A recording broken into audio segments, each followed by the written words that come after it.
বাংলাদেশ ভারত সম্পর্ক বহু বছর ধরেই রাজনৈতিক বিতর্কের কেন্দ্রবিন্দু, আর ঠিক সেই সময়েই সাবেক সেনা কর্মকর্তা ব্রিগেডিয়ার জেনারেল আব্দুল্লাহিল আমান আজমির সাম্প্রতিক বক্তব্য আলোচনাকে আরও চরমে পৌঁছে দেয়। তার মতে, ভারতের অভ্যন্তরীণ ভাঙন না হওয়া পর্যন্ত বাংলাদেশকে কখনোই সত্যিকার শান্তি দেওয়া হবে না।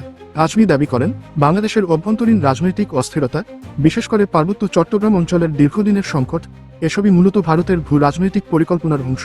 তিনি সরাসরি অভিযোগ করেন যে নিউ দিল্লি বহু দশক ধরে বাংলাদেশ অস্থিতিশীলতার চক্র তৈরি করেছে এবং এই চক্রের লক্ষ্য ছিল বাংলাদেশের অভ্যন্তরীণ রাজনীতিকে নিয়ন্ত্রণ করা ও পার্বত্য এলাকার মাধ্যমে চাপ প্রয়োগ করা। 1948 সাল থেকে 1993 সাল পর্যন্ত পার্বত্য চট্টগ্রামে যে সশস্ত্র বিদ্রোহ, বিচ্ছিন্নতাবাদী কর্মকাণ্ড ও রাজনৈতিক উত্তাপ দেখা গেছে, তার পেছনে ভারতের প্রত্যক্ষ বা পরোক্ষ সমর্থন ছিল। আজমির মতে, যখনই পাহাড়ে শান্তির পরিবেশ তৈরি হতে শুরু করেছে, ঠিক তখনই নতুন করে অস্থিরতা সৃষ্টি হয়েছে, যেন একটি অদৃশ্য শক্তি প্রতিনিয়ত নিশ্চিত করে এসেছে যে পাহাড়ের শান্তি পুরোপুরি প্রতিষ্ঠা না হয়। তিনি বলেন, এটা কোনো স্বাভাবিক সংকট নয়, বরং ভারতের স্বার্থে তৈরি একটি কন্ট্রোলড কনফ্লিক্ট, যেখানে অস্থিতিশীলতা কখনো পুরোপুরি নিভে যায় না, আবার পুরোপুরি জ্বলেও না। ভারতের উত্তর পূর্বাঞ্চলের নিরাপত্তা, বিচ্ছিন্নতাবাদী প্রবণতা নিয়ন্ত্রণ এবং বাংলাদেশের উপর রাজনৈতিক প্রভাব ধরে রাখার জন্য এই অস্থিরতা ভারত বছরের পর বছর ধরে ব্যবহার করেছে বলে তিনি দাবি করেন।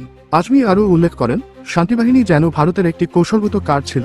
যখনই বাংলাদেশ সরকারের সঙ্গে ভারতের সম্পর্ক টানাপোড়েনে পড়ে, তখনই ভারতের কিছু অংশ শান্তিবাহিনীর সদস্যদের আশ্রয় দিয়েছে, তাদের জন্য সীমান্তবর্তী অঞ্চলে বিশেষ ক্যাম্প বানিয়েছে, খাবার, রেশন, অস্ত্র এবং সামরিক প্রশিক্ষণের সুবিধা দিয়েছে। তিনি উদাহরণ টেনে বলেন, বাংলাদেশ কোনো সরকার দুর্বল অবস্থায় গেলে বা ভারত বিরোধী অবস্থান নিলে শান্তিবাহিনীর প্রতি ভারতীয় সমর্থন বেড়ে যেত। আবার যখন সরকার ভারতের সঙ্গে সুসম্পর্ক বজায় রাখত, তখন এই গোষ্ঠীগুলোকে চাপে রাখা হতো। তার মতে, এটি ভারতের বহুল ব্যবহৃত কৌশল, রাজনৈতিক চাপ তৈরি করতে অস্থিরতা ব্যবহার করা। 1997 সালের 10 ডিসেম্বর সই হওয়া পার্বত্য শান্তি চুক্তি অনেকের কাছে ছিল শান্তির নতুন দিগন্ত, কিন্তু আজমির চোখে এটি ছিল আরেকটি বিভক্তির সূচনা। তিনি বলেন, শান্তি চুক্তির পরও পাহাড়ে অশান্তি থামেনি, বরং ইউপিডিএফ নামের নতুন এক শক্তির জন্ম হয়েছে, যারা শান্তিবাহিনীর বিকল্প শক্তি হিসেবে সংগঠিত হয়েছে। তার দাবি, আপিএফকে এমনভাবে প্রস্তুত রাখা হয়েছিল যেন ভবিষ্যতের রাজনৈতিক পরিবর্তনের সময় তাদের ব্যবহার করা যায়। বাস্তবে দেখা গেছে, রাজনৈতিক পরিবর্তনের পরপরই এই গোষ্ঠী আবার সক্রিয় হয়ে ওঠে, যা আজমির যুক্তিকে আরও শক্তিশালী করে।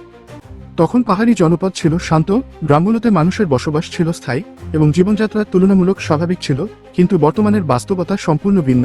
আজ খাগড়াছড়ি শহরের কেন্দ্রেও নারীদের আর্তচিৎকার শোনা যায়, যা তিনি অত্যন্ত উদ্বেগজনক পরিবর্তন হিসেবে দেখেন। তার দাবি, আওয়ামী লীগ সরকার ক্ষমতা থেকে সরে যাওয়ার পর হঠাৎ করেই প্রায় 200-র বেশি নারীর ক্যাম্প প্রতিষ্ঠা করা হয়েছে, যা পাহাড়ি সমাজে ভীতি ছড়িয়ে দিয়েছে।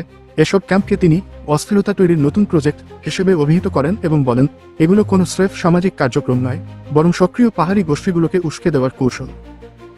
আজমির মতে, ভারত একটি বহুজাতিক, বহুভাষিক, বহুসাংস্কৃতিক রাষ্ট্র, যার অভ্যন্তরে বিচ্ছিন্নতাবাদী আন্দোলন কাশ্মীর, নাগাল্যান্ড, মণিপুর, পাঞ্জাব, তামিলনাড়ু সবখানেই তীব্র।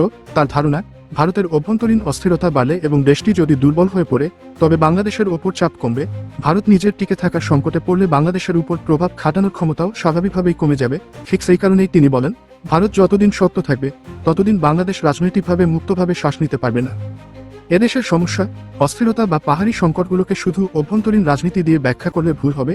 আন্তর্জাতিক সম্পর্ক, বিশেষ করে ভারতের কৌশলগত পরিকল্পনা না বুঝলে বাংলাদেশের ভবিষ্যৎ রাজনৈতিক পরিস্থিতি বোঝা সম্ভব নয়। তার মতে, বাংলাদেশকে এখন নিজের পররাষ্ট্রনীতি পুনর্গঠন করতে হবে, ভারতের উপর নির্ভরতা কমাতে হবে এবং নিজের স্বার্থকে কেন্দ্র করে নতুন আঞ্চলিক মিত্রতা গড়ে তুলতে হবে। আজমির বক্তব্য বিতর্কিত হলেও এটি এক অস্বস্তিকর বাস্তবতার দিকে ইঙ্গিত করে। দক্ষিণ এশিয়ার ভূ রাজনীতিতে বাংলাদেশ আজও একটি গভীর শক্তির ছায়ায় আবদ্ধ।